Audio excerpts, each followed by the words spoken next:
Bienvenido a mi podcast The Traveling Flaneur, donde hablo de la economía, política, historia y cultura de los lugares que he visitado. También te doy consejos de viaje, te digo qué sitios recomiendo visitar, qué cosas hacer y dónde comer. La vida de un flaneur es la vida de un observador, la de una persona que vaga sin rumbo, con los ojos siempre abiertos ante cualquier oportunidad. Es una persona que no tiene afán y prefiere el camino al destino. Creo que en este mundo tan apresurado en el que vivimos, hacen falta más flaneurs y espero que disfrutes este podcast desde la perspectiva de un flaneur viajero. Hola y bienvenido a Bulgaria. Bulgaria es conocido como la tierra de las rosas y este es un país que está en los Balcanes, pero técnicamente está situado en el este de los Balcanes. Bulgaria es uno de los países más viejos del continente europeo porque fue fundado en el siglo VII, pero este será nuestro 9º destino en el recorrido por los Balcanes. Este país es conocido por tener una variedad de paisajes impresionante, porque el 70% del país está cubierto de montañas, por lo que es un lugar perfecto para todos los que les gusta hacer senderismo, mirar montañas o lagos, pero también Bulgaria tiene playas que dan al Mar Negro, y por eso es un lugar muy popular para descansar en la playa. A este país lo llaman la Tierra de las Rosas porque es un país con una producción muy importante de rosas, pero en números no se encuentra ni cerca a Colombia o Ecuador, que son los dos mayores productores a nivel mundial. Lo que pasa es que Bulgaria, aparte de la flor, genera también aceite de rosas, y este sí es típico del país y se considera uno de los aceites más finos del mundo. Es más, existe una zona del país que se llama el Valle de las Rosas, y si visitaras Bulgaria en junio, deberías ir a este lugar porque se dice que es un espectáculo de colores y olores que, aunque yo no vi, quisiera visitar. Además, en junio también es uno de los festivales nacionales más importantes, y es el Festival del Yogurt. Y es que sí, el segundo dato curioso es que Bulgaria es el lugar del origen del yogurt, porque acá encontraron una bacteria que se llamaba Lactobacillus bulgaricus y se dice que esta fue la que originó el yogur. El yogur búlgaro contribuye a la buena salud digestiva y a la longevidad, como creo que lo hacen todos los yogures, pero este es algo distintivo del país. Ahora sí, comenzaré mi episodio después de todos estos datos curiosos, dándote un contexto macroeconómico de Bulgaria. Este país tiene una población de 6.5 millones de personas y tiene un PIB de 90.000 millones de dólares, lo que se traduce en un PIB per cápita de alrededor de $14.000. Esto significa que anualmente cada persona gana o gasta alrededor de $14.000. Si venías escuchando mis otros episodios de los Balcanes, vas a ver que esta cifra es casi el doble de otros países que vimos. Y la gran diferencia es que la rápida industrialización de Bulgaria no comenzó al final de los años 90, como fue el caso para los países que fueron ex-Yugoslavia y Albania, sino que Bulgaria empezó un poco antes, desde la Segunda Guerra Mundial.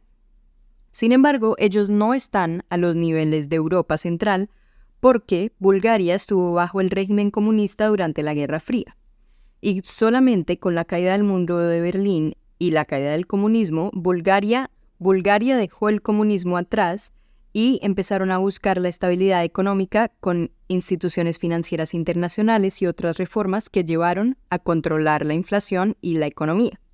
A principios del siglo XXI, el gobierno privatizó agresivamente, lo que mejoró su economía, y en el 2007 lograron unirse a la Unión Europea. Este país, aunque sea famoso por sus rosas y yogurt, curiosamente no es que sea muy fuerte en agricultura, y es más, la agricultura solo representa menos de 1/10 parte del PIB. Entonces, ¿qué es lo importante de esta economía? Los bienes de capital. Estos representan casi 2/3 de todas las exportaciones, que son más o menos maquinaria o equipos. La Unión Soviética, hasta su disolución a principios de la década de los 90, fue el principal socio comercial de Bulgaria, y por eso ellos se habían dedicado a construir este tipo de cosas. Ahora, obviamente, los socios comerciales de Bulgaria han cambiado, y ahora principalmente exportan a la Unión Europea y también a Turquía. La otra gran palanca de la economía de Bulgaria son los servicios, y casi un tercio de toda la fuerza laboral se cree que trabaja en 3 servicios, entre ellos el turismo, que ha estado creciendo en los últimos años, aunque no sea una industria muy grande para este país. Se cree que alrededor de 900.000 turistas visitan este país cada año. Algo muy bueno de Bulgaria es que tienen una tasa de desempleo muy baja, solamente del 4.5%. El salario mínimo de este país está cerca de los 320 euros al mes y a la fecha de hoy la moneda del país es el lev. 2 levs equivalen a 1 euro, más o menos. Pero esta moneda va a desaparecer porque Bulgaria se va a unir a la zona euro. Se cree que a finales del 2024 o 2025, entonces puede que cuando escuches este podcast ya ellos estén en la transición a esta nueva moneda. Ahora, si hablamos de la política de Bulgaria, este país es una república parlamentaria dentro de una república constitucional unitaria. ¿Y qué significa todo esto? Básicamente que tienen un presidente como el jefe de Estado, pero el poder real está en el Parlamento y en el primer ministro. El Parlamento lo elige la gente a través de las elecciones, pero el primer ministro es elegido por el Parlamento. El sistema político actual de Bulgaria fue el que se estableció en 1991 después de la caída del comunismo, y desde entonces el país ha hecho importantes progresos en la consolidación de sus instituciones. Cuando fui no aprendí mucho más sobre el gobierno del país, pero supongo que esto es algo bueno, porque cuando no sabes mucho significa que es estable y que no se está hablando mucho de este país.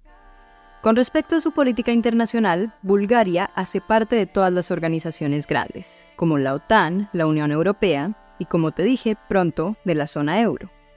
Todo esto demuestra que es un país más estándar, entre comillas, comparado con los otros de los Balcanes, porque el hecho de pertenecer a estos grupos significa que está cumpliendo con ciertos estándares internacionales en su política y sus instituciones.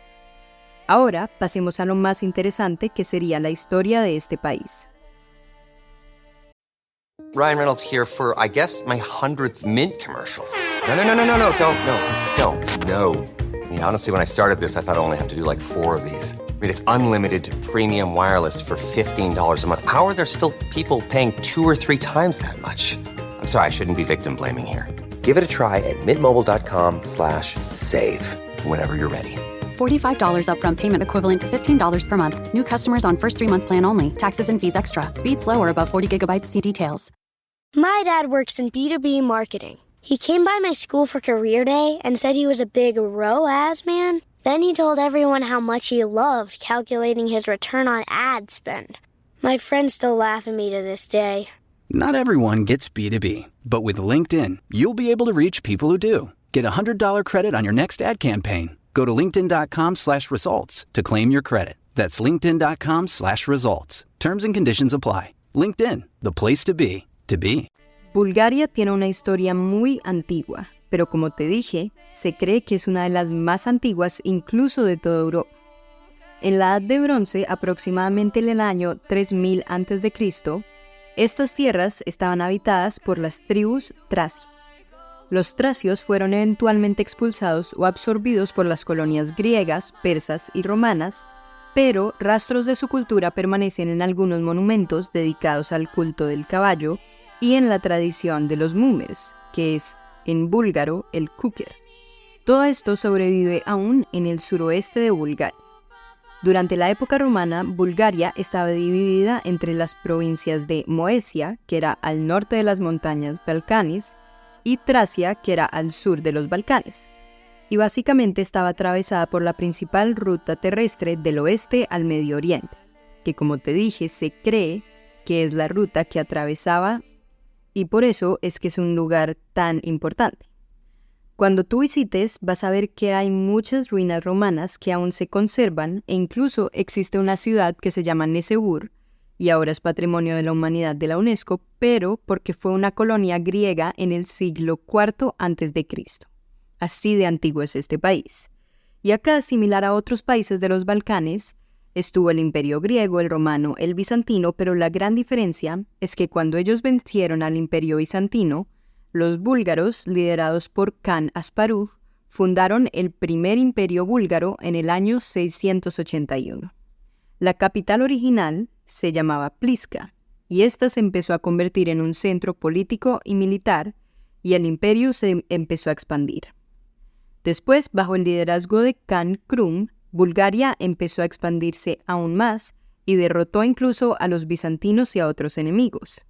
Después, el reinado de Simeón I el Grande marcó el apogeo del primer imperio búlgaro. Pero después de su muerte, Bulgaria empezó a sufrir divisiones internas y ataques externos, y finalmente cayó bajo el dominio bizantino en el año 1018. El segundo imperio búlgaro fue fundado en el año 1185 después por los hermanos Asen y Peter, quienes lideraron una rebelión exitosa contra el dominio bizantino. Ellos nombraron una nueva capital que se llamaba Tarnovo, y durante esos años Bulgaria alcanzó un segundo apogeo.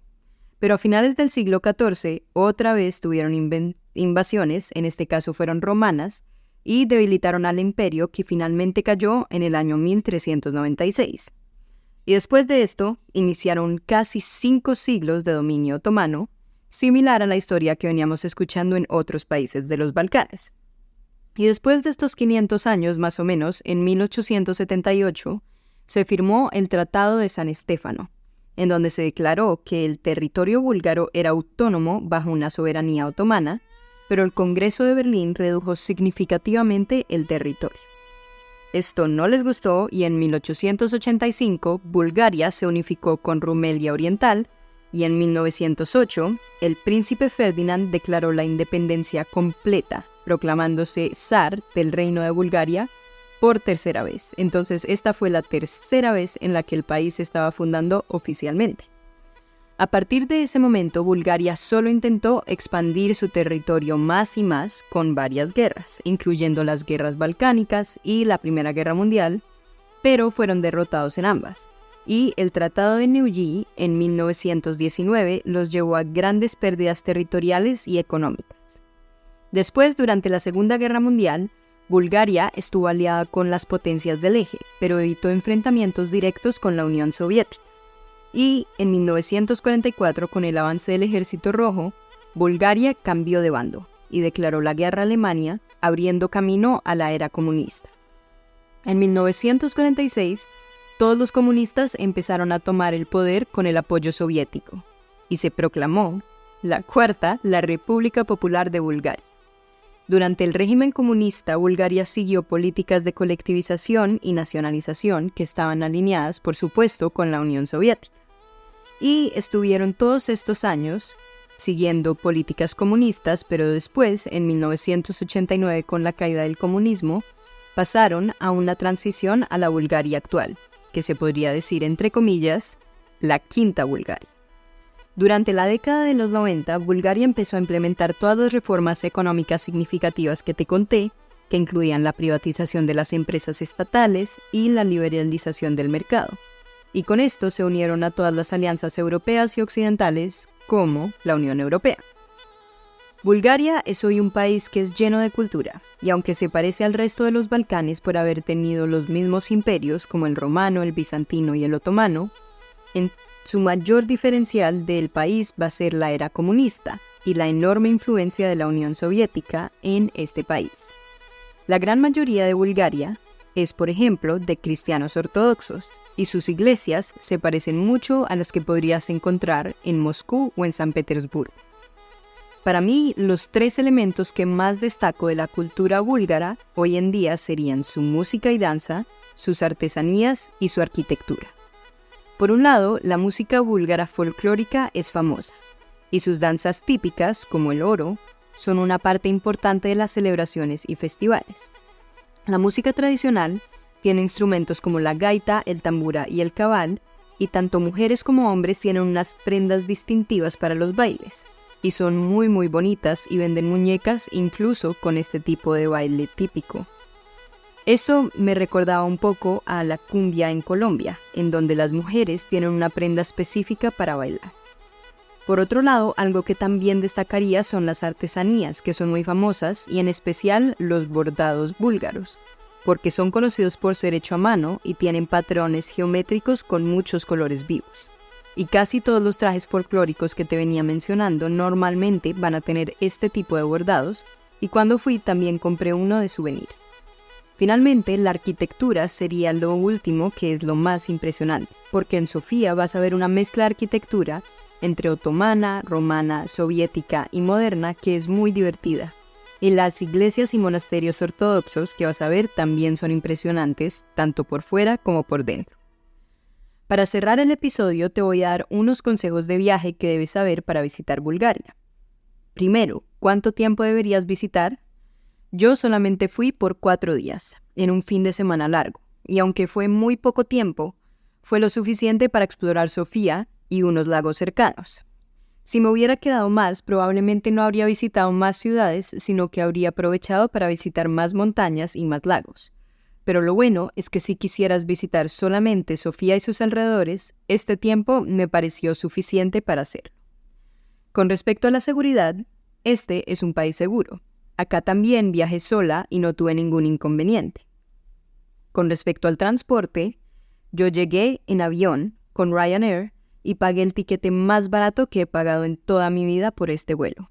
Me costó 12 euros viajar desde París hasta Sofía y fue tan barato que me costó incluso más llegar al aeropuerto de París que este vuelo de 3 horas.